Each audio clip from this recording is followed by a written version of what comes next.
Bonjour, merci de nous rejoindre. Nous avons le plaisir d'accueillir aujourd'hui Thibaut Bechtoil. Thibaut Bechtoil, vous êtes le refondateur de Cosmos, une société dont vous avez pris la direction en 2005, qui était lancée initialement par des chercheurs de l'Université de Paris 6 et qui, à l'origine, était orientée vers l'optimisation des réseaux. Votre stratégie qui a consisté à la réorienter sur le marché de l'inspection profonde des paquets, dans lequel vous êtes aujourd'hui un acteur reconnu à l'international, a été payante parce que vous êtes ce qu'on peut convenir d'appeler une mini-multinationale présente dans une multitude de pays. Et cette réussite a d'ailleurs été saluée par Fast Company, qui, une fois n'est pas coutume, a salué une société française. Et il faut dire qu'avec presque 1000% de croissance en 2010, il y a quand même de quoi être impressionné. Sans surprise, vous avez annoncé votre prochaine introduction en bourse, j'imagine sur le marché parisien. Oui, alors l'introduction en bourse, c'est peut-être un peu prématuré d'en parler. Bonjour tout d'abord. Donc, en fait, effectivement, nous, Cosmos, on a pris un virage en 2005 de se positionner sur un métier qui est en fait l'analyse des données réseau pour pouvoir alimenter des applications aussi diverses que de la sécurité, de l'optimisation de réseau ou de la mesure d'audience. Donc effectivement, avant, quand la société a été créée en 2000, on était plus sur l'optimisation de réseau, qui était un marché très encombré, et après une analyse stratégique, on a pris ce nouveau positionnement. D'accord. Donc aujourd'hui, et alors c'est là où j'aurai besoin d'Olivier, vous êtes donc sur ce marché du Deep Packet Inspection et vous êtes en mesure d'extraire des contenus qui circulent sur Internet à des débits de plusieurs dizaines de gigabits, ce que j'imagine est considérable. Ce qui rend, je pense, non, vous avez atteint des terabits aujourd'hui, le terabit. Non, l'unité de mesure dans notre métier où il y a quand même une capacité de processing importante, c'est plutôt le giga ou les 10 gigas. D'accord. Et faire notre métier à 10 gigas, c'est déjà pas mal. Et donc vous êtes capable de faire ça en temps réel? Voilà. Alors en fait, nous, on est finalement un moteur d'extraction d'informations qui va permettre, par exemple, si on se focalise sur le sujet sécurité, notre client, ça va être qui? Ça va être un équipementier de sécurité. Donc, on a gagné 2 contrats parmi les 5 plus gros mondiaux qu'on ne peut pas citer, parce qu'ils ne souhaitent pas dire que la technologie est externalisée.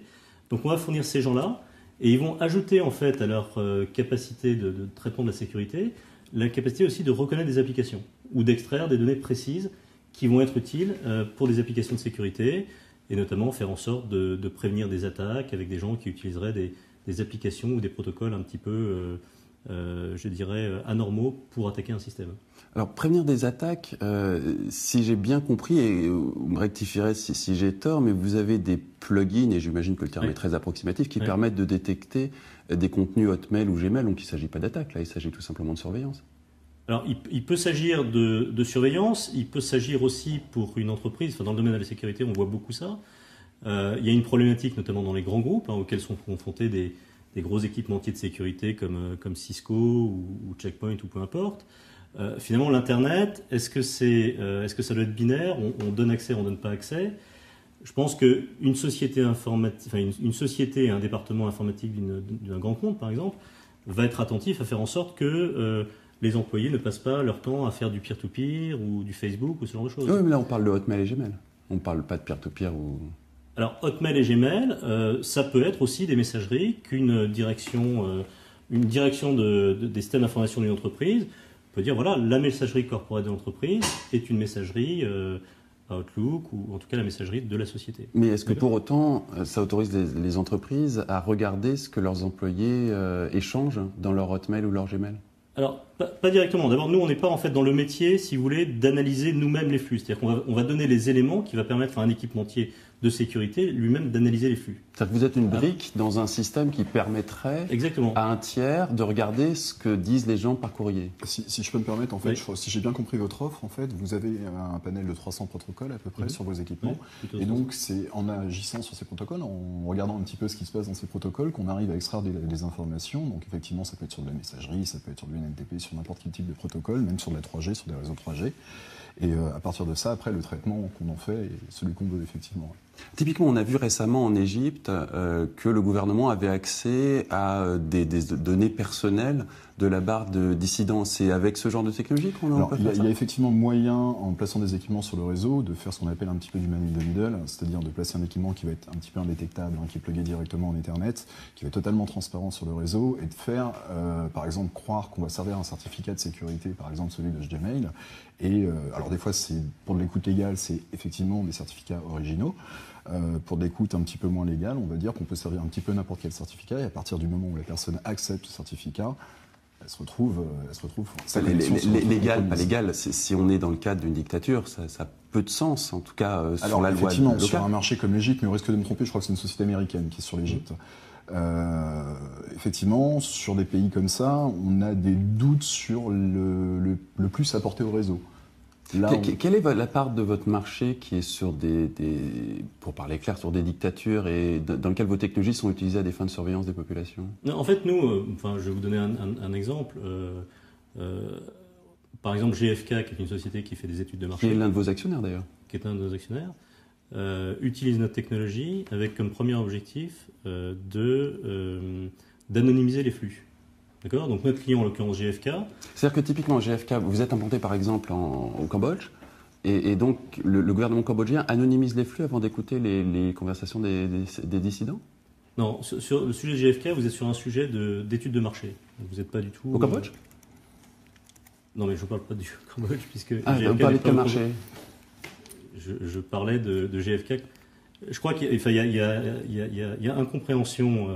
complète sur ce qu'on fait. Nous on fournit en fait une technologie qui va être intégrée par un acteur dans un système. Là, je vous donne vous donner plusieurs exemples.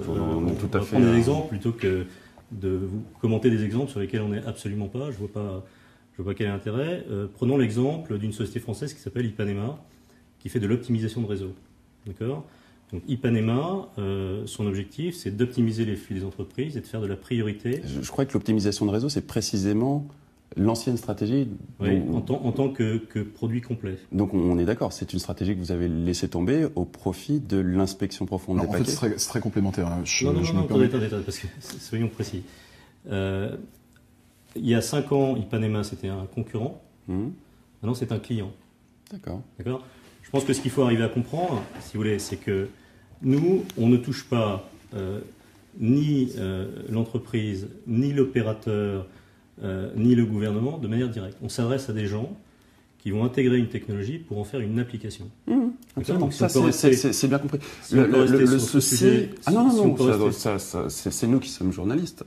Si on peut rester sur le sujet, en fait, l'optimisation de réseau, d'accord, c'est un besoin technique. Vous avez besoin de faire en sorte que vous compreniez le flux SAP par rapport au flux mail, d'accord. Et donc Ipanema va être la société qui va utiliser la brique technologique pour pouvoir, je dirais, dire ça c'est du SAP, ça c'est du mail, et donc le mail il peut arriver un peu plus tard, et le SAP par contre il y a besoin d'un temps de réponse rapide. D'accord. Premier exemple. Deuxième exemple, la mesure d'audience.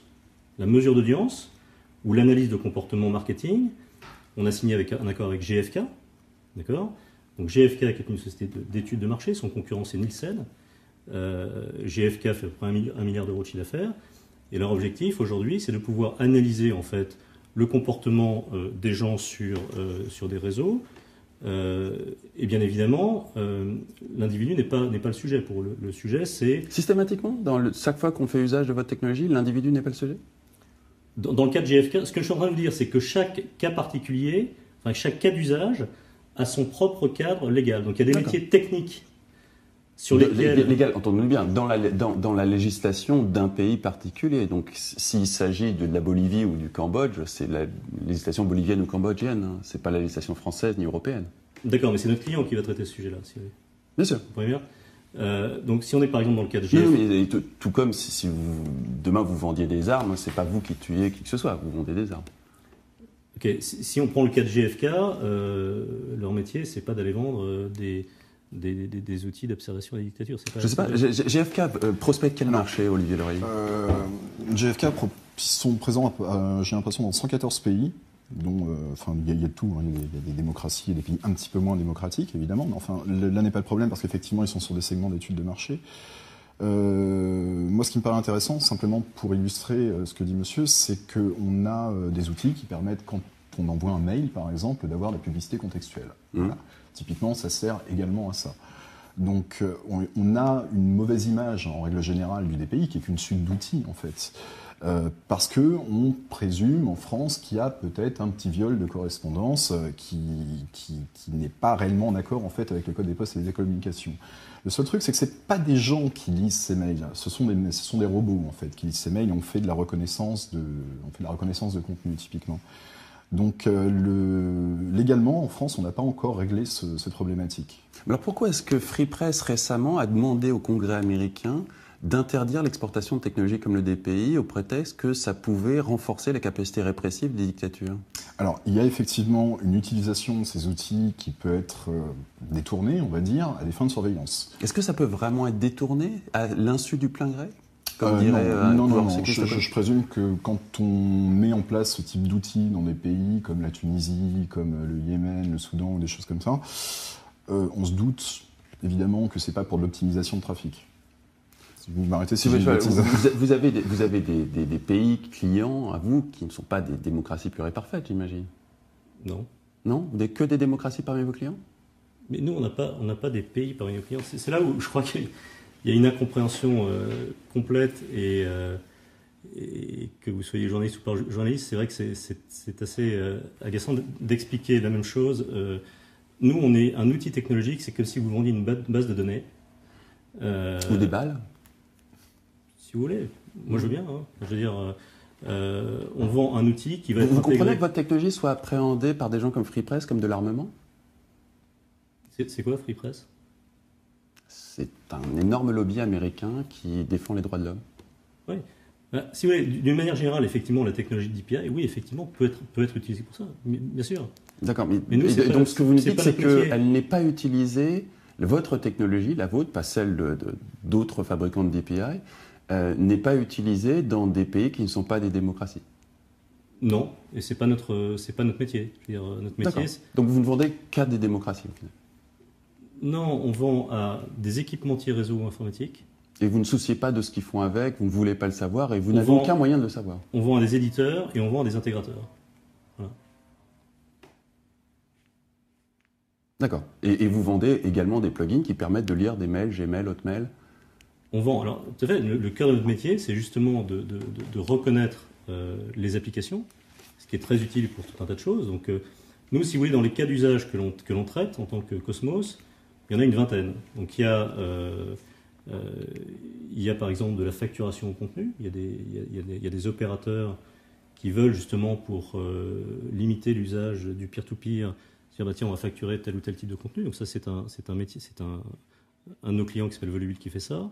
Ipanema qui fait de l'optimisation de réseau, qui était hier un concurrent et maintenant un client optimise les flux réseau. Médiamétrie est un client sur l'usage de sondes dans les foyers avec l'accord des gens qui sont suivis par ces panels.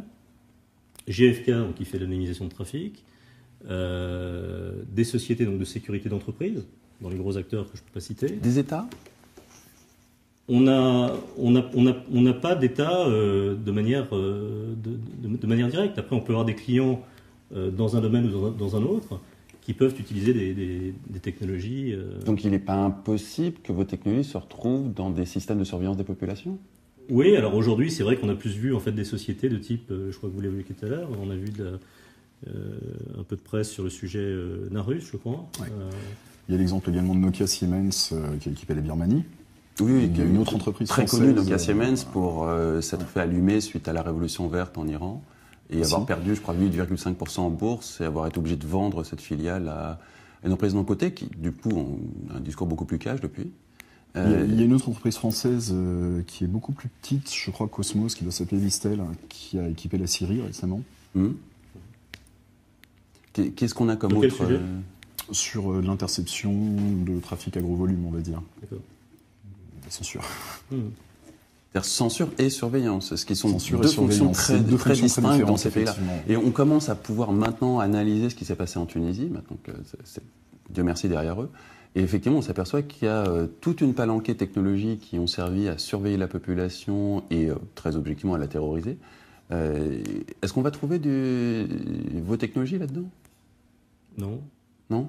Non, mais je crois que si vous voulez, le point, on voit bien l'orientation de l'interview depuis le début de cette session. Nous, si vous voulez, vous pouvez pas avoir un réseau Internet. C'est comme une rue. Il y a des feux, il y a des passages floutés, il y a un certain nombre de choses. Le réseau IP ne peut pas être géré aussi bien pour des raisons techniques, aussi bien pour des raisons donc techniques, on va dire d'optimisation de réseau. Donc ça peut être dans l'entreprise ou ça peut être dans le mobile. Aussi bien sur des sujets de monétisation. Comment est-ce qu'on fait pour mesurer l'audience quand vous avez plus simplement TF1 etc.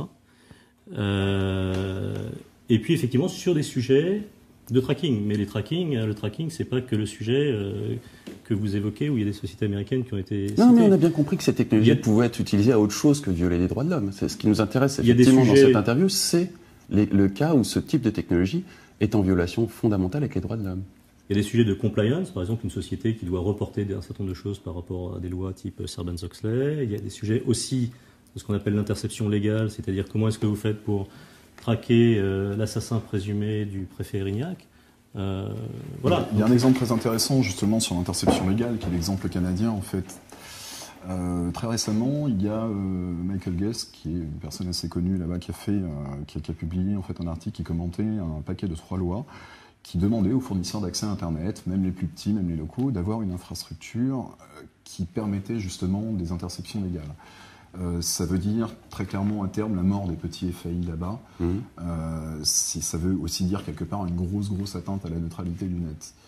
Il faut savoir que quand on essaye de donner en fait la priorité à certains flux d'informations plus qu'à d'autres, il y a effectivement de très bonnes raisons. Il y a malheureusement des utilisations, même en France, de fournisseurs d'accès, d'opérateurs téléphoniques, qui utilisent en fait ces technologies pour pouvoir facturer quelque chose qui normalement est gratuit dans leur forfait. Je prends l'exemple de la 3G en tethering, donc utiliser son téléphone comme un modem. Normalement, ça devrait être complètement inclus dans le forfait, puisqu'on ne consomme pas plus de mégas quand on a un ordinateur qui est branché sur son téléphone que quand on le consomme directement depuis le téléphone. Mais ça permet en fait, donc là c'est plutôt des proxys, c'est pas réellement des outils de DPI qui sont utilisés, mais typiquement ces outils peuvent également servir à ça. Donc ce que vous disiez pour la facturation. D'accord. Effectivement, c'est une violation flagrante de la neutralité du net, mais comment dire, il n'y a pas de mort.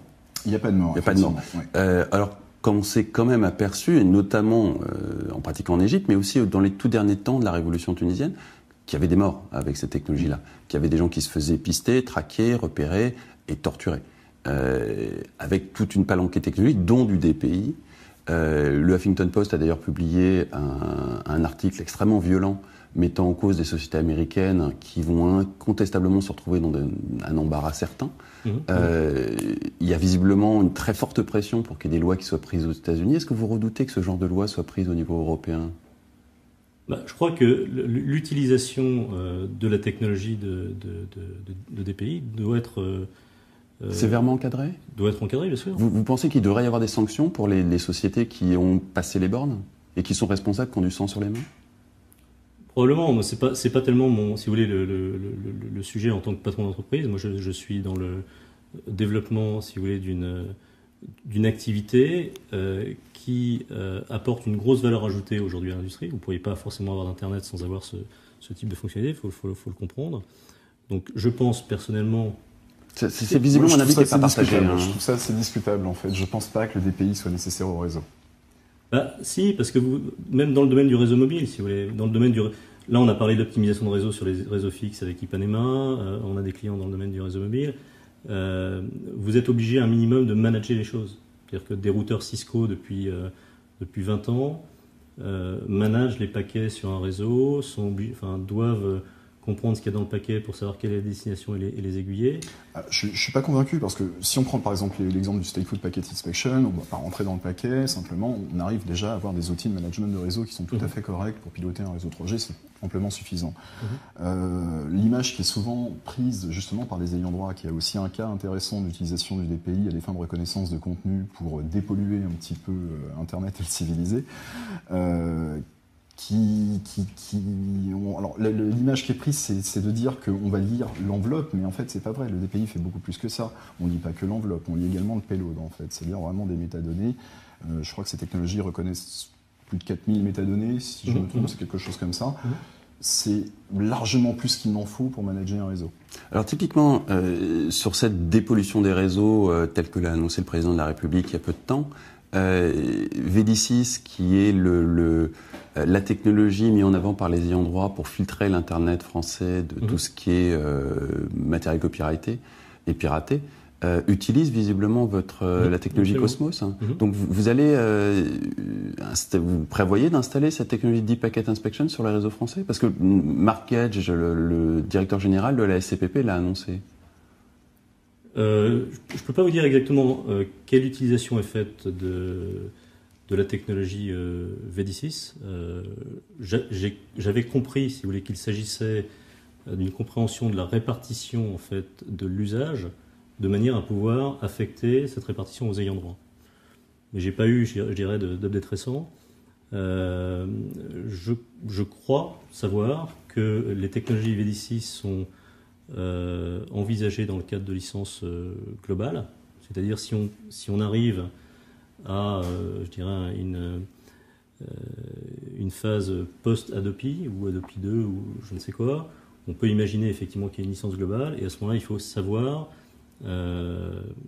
quel chanteur a été écouté combien de fois pour pouvoir répartir. En fait, là où un Google Analytics suffirait, on déploie en fait Arme Atomique. Excusez-moi, vous ne voudrez pas excessivement dangereux de confier à un gouvernement qui, on le voit avec la Tunisie, maintenant il y a que l'Égypte, est totalement complice des pires dictatures, de confier des armes aussi dangereuses? Vous ne sentez pas une responsabilité au cas de dérapage? Mais tout à fait, c'est pour ça que je vous dis que le sujet du DPI doit être encadré, d'accord, et il l'est d'ailleurs. Enfin, je veux dire, vous avez des il n'est pas en Égypte, typiquement, il ne l'a pas été, en Tunisie non plus, oui, au Yémen, Cambodge. Si la France vend à des pays comme la Syrie, c'est qu'il ne l'est pas réellement non plus en France. Je pense que même au niveau actuellement du Parlement, il y a des discussions pour savoir qu'est-ce qu'on peut encadrer et qu'est-ce qu'il faut légaliser ou pas légaliser. D'ailleurs, je serais curieux de savoir si vous avez été entendu par les commissions qui ont eu lieu récemment justement sur la neutralité du net. Non, on a été, étrange. On aurait été assez légitime pour le faire d'ailleurs. Oui, tout à fait, c'est pour ça que je vous pose la question. On a eu une discussion sur ce sujet-là avec dans le cabinet de Nathalie Kosciusko-Morizet. C'est vrai qu'on aurait pu tout à fait faire partie, on aurait, je pense, pu apporter un éclairage intéressant au sujet neutralité du net. C'est probablement dommage qu'on n'ait pas été intégré dans ce groupe de réflexion. Un appel. Oui, tout à fait. Un appel, Nathalie. Enfin, attends, c'est Eric, mais visiblement, on est quand même bien parti pour installer ce type de technologie sur les réseaux français, et apparemment sans le moindre encadrement. Et si on en croit les ventes qu'on fait de ces technologies à l'étranger, que ce soit Cosmos ou d'autres entreprises françaises, visiblement, on est parmi les meilleurs au monde dans ce type de technologie de surveillance et d'espionnage des populations. Je pense que là où on disait qu'on était champion du monde de téléchargement et on était loin de l'être, je pense qu'on est réellement pas loin d'être champion du monde en technologie de Deep Packet Inspection. Il faut savoir qu'en fait, la technologie elle-même vient de laboratoires français, le LIPSIS. On a un savoir-faire vraiment très très important dessus. Il y a de très très grandes entreprises comme Alcatel qui commercialisent également des routeurs de service pour faire de l'écoute en cœur de réseau. On a un savoir-faire certain effectivement sur ces technologies. Donc en fait, on est en train de s'apercevoir que la France est le meilleur ami des dictatures dès qu'il s'agit d'aller sur les réseaux, fait. Pas forcément le meilleur ami des dictatures. Le DPI, c'est pas que ça. C'est d'abord, avant tout, en fait, une suite d'outils. Effectivement, ce qu'on en fait ensuite derrière peut dégénérer. Mais est-ce que c'est pas suffisamment dangereux pour se dire qu'il faudrait peut-être mieux mettre ça de côté et essayer d'autres solutions? Est-ce que le jeu en vaut la chandelle? J'ai coutume de dire qu'on exporte 3 choses en France, qui sont le bon vin, qui sont la Constitution et les droits de l'homme, et du DPI. Donc, les 2 derniers, on les a bien exportés en Tunisie, d'ailleurs. Les 2 derniers, on les a bien exportés en Tunisie. Donc effectivement, ça peut paraître un petit peu antithétique, ça peut... Qu'est-ce qu'on a exporté en Tunisie? La Constitution et le DPI. La Constitution et du DPI. Et le DPI par qui? Enfin, je veux dire... Ah ben, c'est en cours de démantèlement, donc ça, on le saura dans les semaines qui viennent. Voilà. Donc bon, après à partir de là, il y a un discours en fait qui est aujourd'hui clairement en France de vouloir civiliser Internet. Si on a envie d'exporter en fait ce genre de technologie, pourquoi pas, mais moi je suis particulièrement inquiet de les voir arriver en France et je suis encore plus inquiet qu'on vende à des dictatures. Voilà. Oui, c'est un point qui d'ailleurs nous a toujours opposé, c'est que moi ça me dérange qu'on les exporte dans les dictatures, c'est plutôt le fait que ça revienne chez nous. Mais effectivement on en est à ce stade aujourd'hui. Bon, force est de constater qu'effectivement on les a vendus un peu partout sur la planète, mais force est de constater aussi que ça nous revient dessus. Donc très concrètement on est en train de préparer pour nos enfants la même chose que ce qu'on a installé chez pas mal de dictatures. C'est un peu inquiétant quand même, cet avenir qu'on réserve aux enfants d'un système complètement surveillé où le moindre geste pourra être espionné. Et en même temps, on le voit dans les... Si je peux me permettre d'interrompre un petit peu, il y a quand même des technologies de chiffrement qui font que des pays... Oui, tout à fait. Voilà, on ne voit plus rien quelque part. Tout à fait. Donc on va vers du crypto-anarchisme ? Crypto-anarchisme, oui, effectivement, on y va. Pour l'instant, on rentre dans une ère un petit peu cypherpunk, c'est-à-dire qu'on ne crypte qu'en petite communauté pour certains usages, typiquement aujourd'hui téléchargés. Moi, ça me fait un petit peu peur, en fait, qu'on s'oriente justement vers le chiffrement à outrance, parce que ces outils, usuellement, sont quand même super utiles au service pour pouvoir faire l'interception légale. Faut pas se voiler la face, Internet n'est pas tout rose, c'est pas un monde de bisounours, c'est des outils dont on a besoin. Là où je suis plus perplexe, c'est quand je vois ces outils en fait déployés en cœur de réseau pour écouter des quantités de données mais énormes. Et là, on n'est plus dans le cadre en fait d'interception légale, même plus dans le cadre de management de trafic. Non, on est dans le cadre de monitoring de population. J'ai l'impression qu'on tend vers ça, effectivement. Ouais. En France en particulier ? Pas en France en particulier, mais disons qu'on a une technologie à vendre et qu'on... Pourquoi pas, quelque part ? Pourquoi pas faire de la France une vitrine technologique ? Non, mais je crois que si vous voulez écouter l'avis de quelqu'un qui est quand même dedans tous les jours, toutes les boîtes de réseau, Cisco, Alcatel, Nokia, Siemens, etc., utilisent le DPI pour un certain nombre d'activités, qui sont l'optimisation de réseau, qui sont la facturation de contenu, qui sont la sécurité pour les entreprises, etc., etc.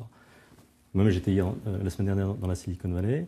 On a vu plusieurs grandes boîtes de réseau, plusieurs grandes boîtes de sécurité qui utilisent le DPI pour tout ça. D'accord ?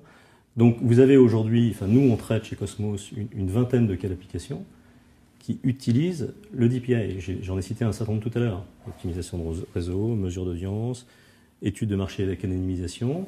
Chaque traitement, si vous voulez bien entendre la réponse pour une fois, demande un cadre légal très précis. D'accord ?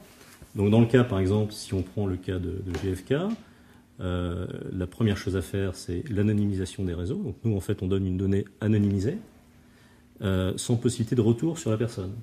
D'accord ? Donc, D'accord, mais le cadre légal, il est dans une législation particulière. La législation française, effectivement, pour l'instant, permet une certaine protection de la vie privée. La législation cambodgienne, je m'en convaincu. Donc on peut faire quelque chose de parfaitement légal au Cambodge ou en Corée du Nord, qui, malgré tout, pose mais ça, faut demander ça à des sociétés qui traitent de ce sujet-là. Qui intègrent en plus. Qui sont des intégrateurs. D'accord, donc ça ne vous regarde pas, c'est la faute des intégrateurs. Je dis pas ça, je dis simplement qu'il y a besoin d'un cadre légal, que nous, en fait, ce cadre légal, il est traité par chacun de nos clients, c'est-à-dire une boîte de sécurité aura un certain cadre légal. Voilà, si vous faites de la sécurité, par exemple, du firewall, vous aurez en fait le DPI qui sera un outil supplémentaire pour augmenter la capacité de votre firewall. Si vous faites de la mesure d'audience comme médiamétrie, vous allez prendre des panélistes et vous allez dire voilà, est-ce que vous êtes d'accord et ça, comme ça a toujours été fait d'ailleurs avec médiamétrie, ils vont signer en fait des gens qui sont OK pour être entre guillemets suivis. GFK, anonymisation des données. Interception légale, vous avez un cadre légal très précis qui est que seul un juge d'instruction sur commission rogatoire... Ça, c'est le cadre légal français. C'est le cadre légal français. Si on est dans une autre législation, on a un autre cadre légal. D'accord. Le cadre légal égyptien, typiquement, visiblement, a un peu plus de souplesse. D'accord, mais nos partenaires se doivent absolument de faire des choses dans un cadre légal et après... Cadre légal local, de là où ils implantent. Absolument. D'accord, donc si c'est la Corée du Nord, c'est le cadre légal de la Corée du Nord. Non, cadre légal local, et si je peux juste terminer ma phrase...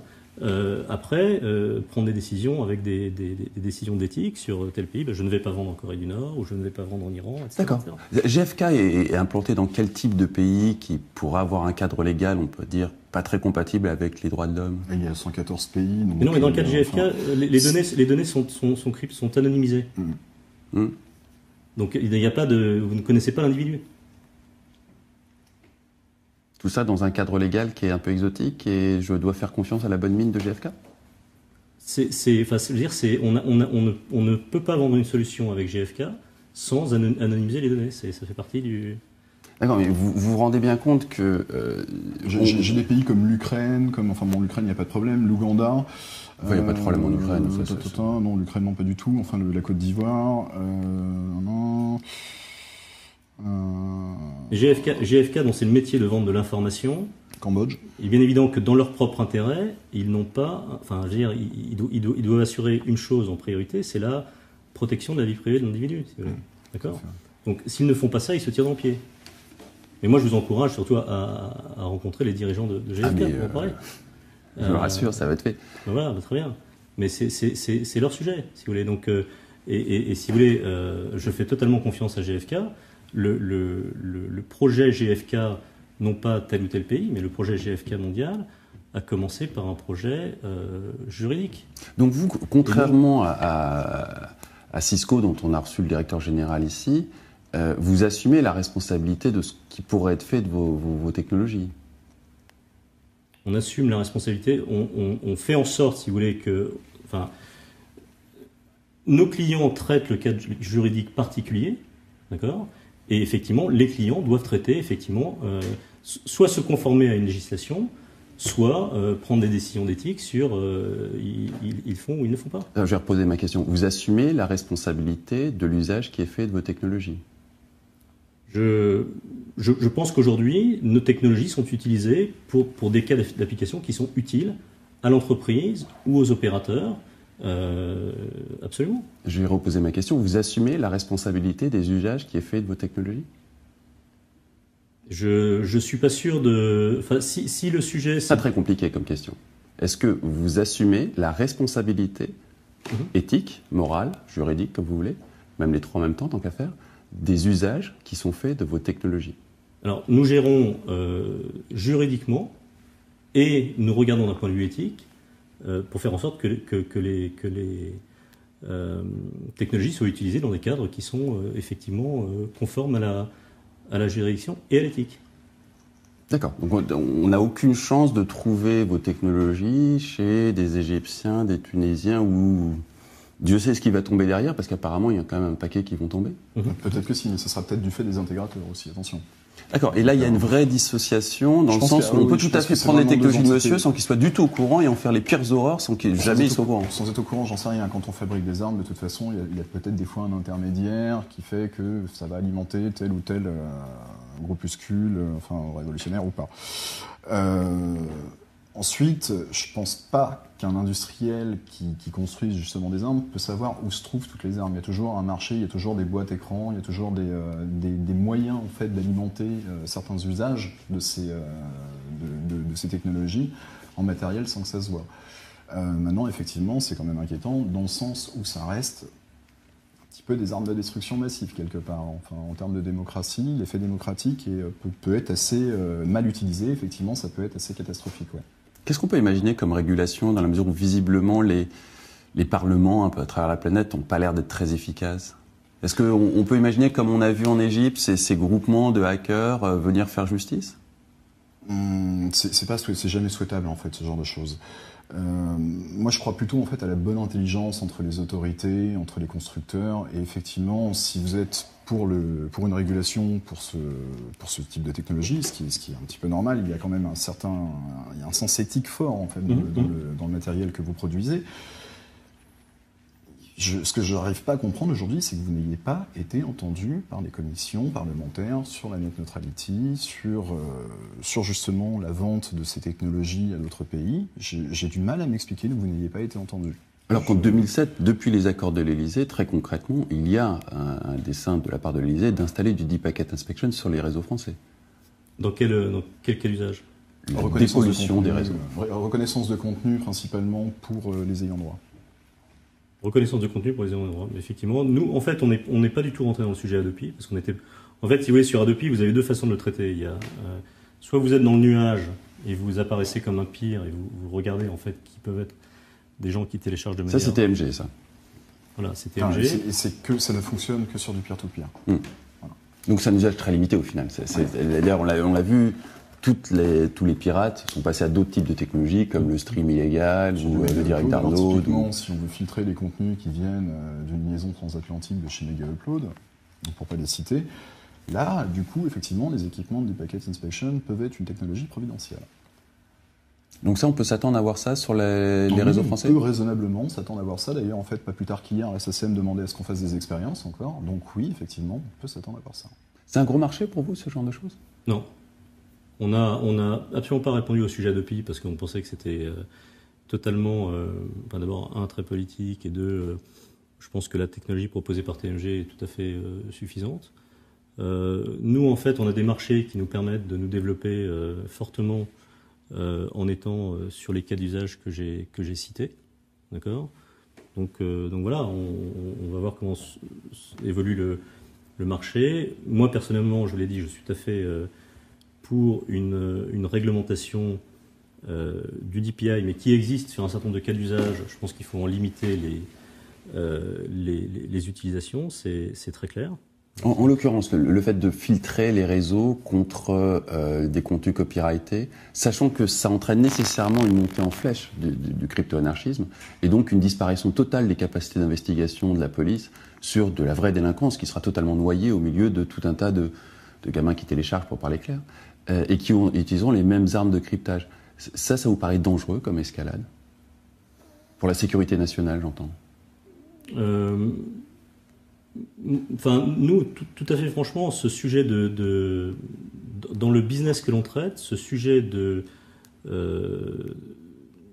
filtrage des flux au sens où vous l'entendez, on ne le fait pas.